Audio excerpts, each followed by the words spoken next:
Morning everybody, Mike Niemiec here with some early morning grain and oilseed comments for Wednesday, December 27th.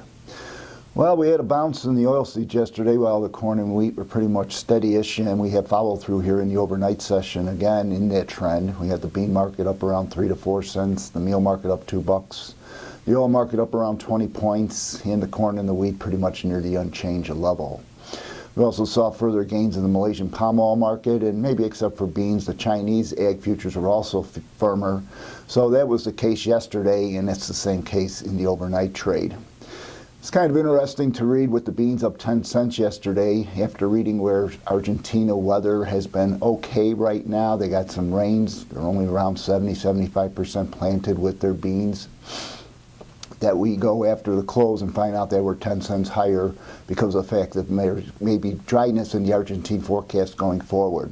So it's kind of somewhat contradictory, and it's also somewhat amazing that the bean market is the one that gets higher and not the corn when we talk about Argentine weather. Otherwise, Brazil weather is pretty good at this point in time. We also had our exports that came out yesterday, and our exports for corn, wheat, and beans continue a trend of being behind a year ago and or at or below what the USDA is currently forecasting.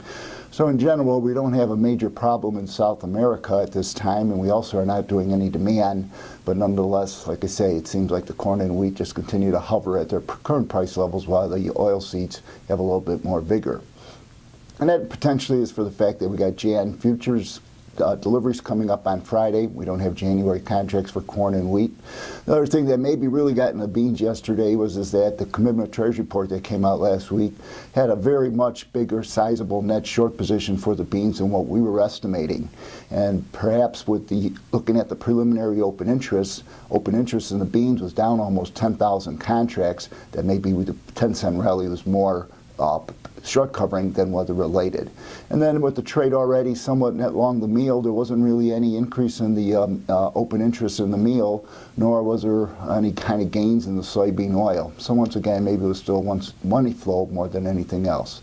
So we continue to lumber around the 975 area for the beans and off the contract lows in the corn and the wheat, roughly around 435 wheat and 350 corn.